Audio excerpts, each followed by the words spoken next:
Nakakalungkot nga po, alam ko kinakailangan talaga ng ayuda, no? Pero kung palagi naman natin aasahan ng ayuda, syempre hindi pa rin niya magbibigay ng mas mataas na antas ng kabuhayan. At ang nakakalungkot ngayon, abay 500 billion, no? Kalahating trilyon na ang ibibigay natin sa ayuda at alam naman natin ang eleksyon ay sa susunod na taon. So bakit naman gagamitin pa itong mga pera nito para sa eleksyon? Kaya naman pala talaga sila nagsisiksikan para tumakbo sa administrasyon ticket, no? Kasi nga merong kalahating trilyon, hindi na po kalahating bilyon, kalahating trilyon para sa ayuda. Sigurado po ako dyan, maraming mga mukhang lalabas dyan doon sa mga supot ng mga ayuda na ibibigay sa ating mga kababayan o di naman kaya sa mga salapi na ibibigay na ayuda sa ating mga kababayan, no? Hindi po tama kasi hindi natin binibigyan ng solusyon ang kagutuman. Ang solution po talaga dyan, hanap buhay. At kinakailangan talaga ayusin natin pati yung geopolitical natin kasi alam naman natin ang talagang number one na namumuhon ngayon sa rehiyon na ito ay China na pilit nating kinakalaban. Alam naman natin na ang talagang susi para mas maraming trabaho ay pangangalakal.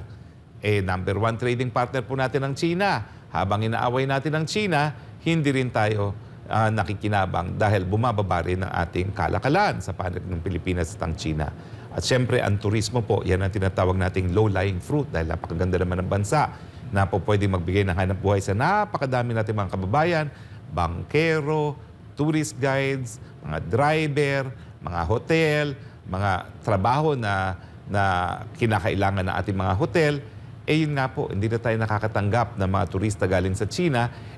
Kung titingnan niyo po ang datos dito sa rehiyon natin, numero unong nagbabiyahe ang mga Chino. Kasi nga po, tumaas na antas ng buhay nila at kaya na nilang magbiyahe, no? At napakadami nilang tao, no? 1.4 billion, no? Na magbabiyahe, lalong-lalo na kapag Chinese New Year. Wala na po nagpupunta sa Pilipinas kasi tinatrato natin silang mga kalaban na hindi tayo nagbibigay ng visa.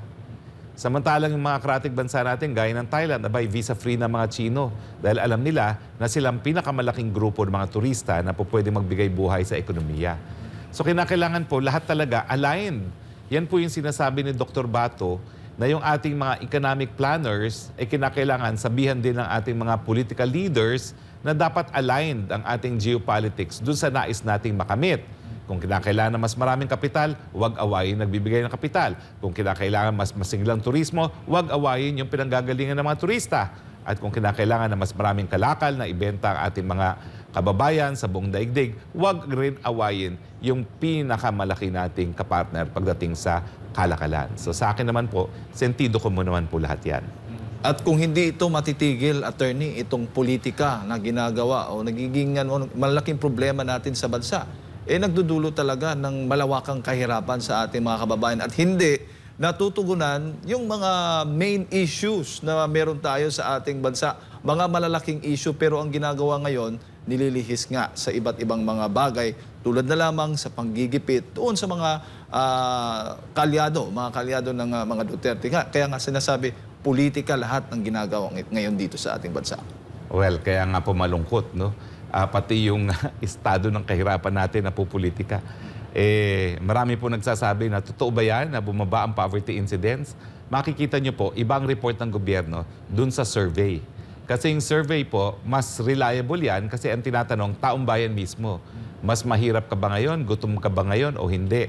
Ang alam ko naman sa mga surveys, patuloy na pataas yung mga self-rated poverty.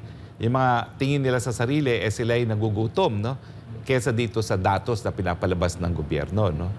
So, ingat-ingat din po tayo kasi kung talagang hindi natin ilalabas ang tunay na datos, baka hindi rin natin marating yung gusto nating puntahan. Yun lang naman po ang ating punto de vista. Sa datos ng PSA attorney, ang NCR yung may pinakamababang yung poverty incidence nasa 1.1%. Yung mga nasa 20% mahigit, nandyan yung Bicol Region, Region 5, 20.3 yan. Dyan sa Negros Island Region, sa amin, 22.6%. Sa Region 8, 20.3%. Sa Region 9, 24.2%. And dyan din po sa BARM, nasa 23.5%. Napakataas nun, Oo. 1/4 gutom.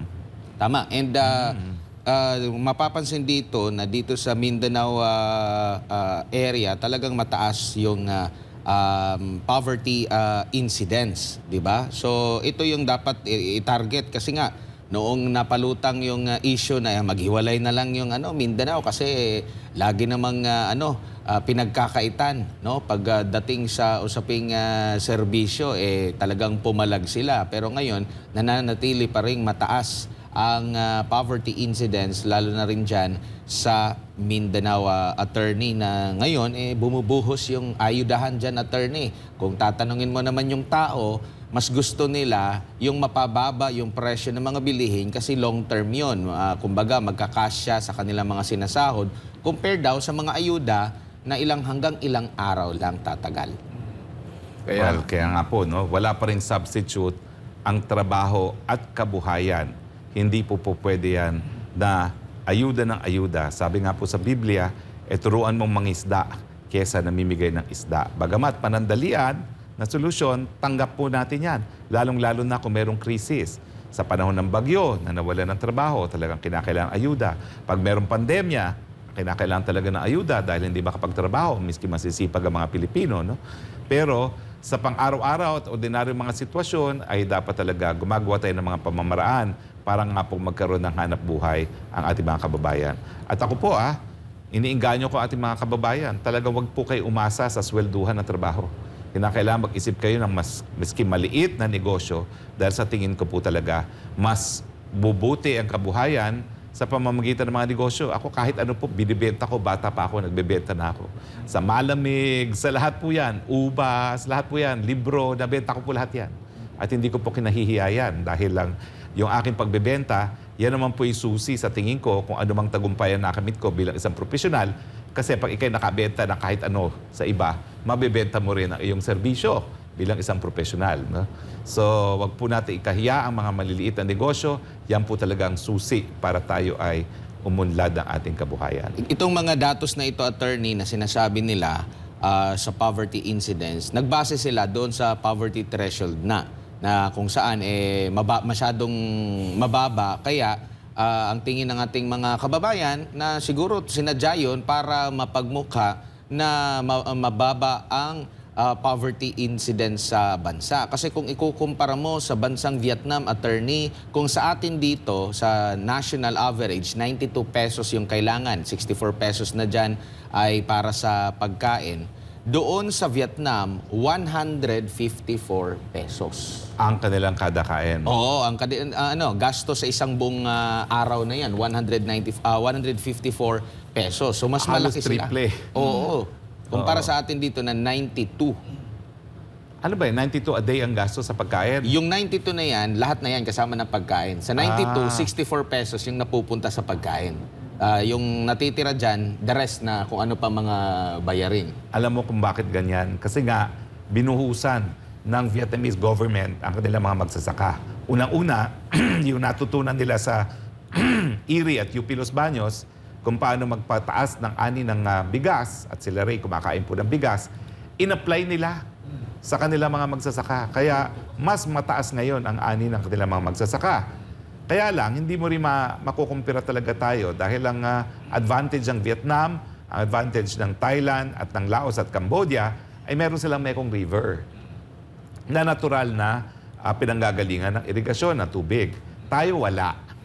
Yan ang ating talagang problema. Kaya nga kung kinakailangan na mapataas ang ani natin, ngayon, 60% lang po ngayon ng ating mga taniman na merong irigasyon.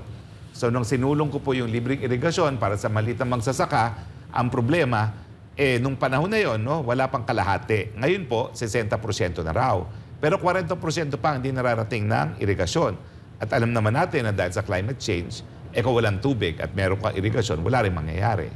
So talagang ang susi dito, pag-aralan natin yung mga hybrid varieties na po pwede talagang mas mataas pa rin ang ani kung tagtuyot, at yung mga varieties na nabubuhay din kapag masyadong mataas ang pagbaha. Dahil lahat naman po yan, na-develop na ng IRRI na naririto sa Pilipinas. Ang problema lang, yung mga ibang bansa na mataas ang kanilang ani pagdating sa bigas, ginagamit yung teknolohiya at yung mga varieties na na-develop ng UP Los Baños at ng Erie, pero tayo dito sa Pilipinas, mukhang hindi natin hindi natin ginagamit.